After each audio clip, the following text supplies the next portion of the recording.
मैं सो जाऊं या मुस्तफ़ा कहते कहते, खुले आंख मेरी सल्ले अला कहते कहते। तो आप ये देखें कि लोग इसकी ख्वाहिश करते हैं और नातिया शेर भी है और इसकी दुआ भी करते हैं। और अल्हम्दुलिल्लाह रब्बिल आलमीन तहरीक लब्बैक पाकिस्तान का हर कारकुन इसकी मिज़दाक है, इसकी एक मिसाल है। आप देखें, आप जब सोते हैं तो आप दीन का, हुजूर जाने कायनात सल्लल्लाहु ताला अलैहि वसल्लम का दीन तख्त पर लाने के लिए, उसके लिए कोशिश करते हुए सोते हैं। और जब सुबह उठते हैं तो इसी अज़म के साथ उठते हैं कि अब फिर हुजूर सल्लल्लाहु अलैहि वसल्लम जाने कायनात का दीन तख्त पे लाने के लिए जो है हमें जिद्दोजहद करनी है।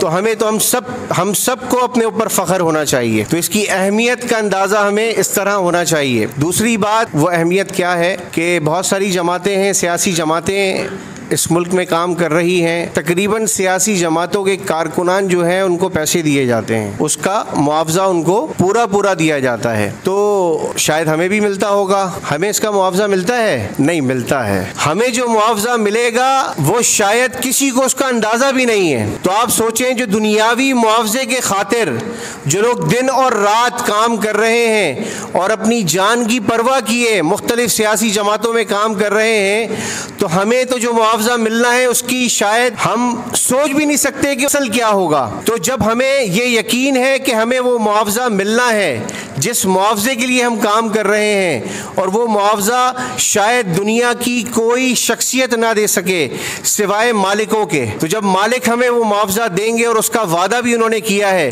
तो हमें तो शायद दिन रात एक कर देना चाहिए इस कॉज के लिए, इस मिशन के लिए और इस नज़रिए के लिए। तो इलेक्शन चले गए, गुजर गए, जिस तरह हुए तमाम लोग बेहतर जानते हैं कि किसने इस इलेक्शन में क्या किरदार अदा किया। इसका एहतिसाब वो खुद करेगा और करना भी चाहिए। और फिर ये अज़म करना चाहिए कि अगर काम में कोई कमी रह गई हो तो इंशाअल्लाह उसको आइंदा दूर किया जाएगा। लेकिन अब क्योंकि वक्त भी है और हम अपनी तंजीम साजी को भी मुकम्मल कर सकते हैं, तो अब सबसे ज़्यादा ज़ोर अपनी तंजीम साजी पे देना चाहिए। मैं उम्मीद करता हूँ कि आज से हम इस बात का अहद करेंगे कि हुजूर जाने कायनात सल्लल्लाहु ताला अलैहि वसल्लम के दीन को तख्त पर लाने के लिए हम अपना वक्त भी देंगे, अपना माल भी देंगे और अपनी जान भी देंगे।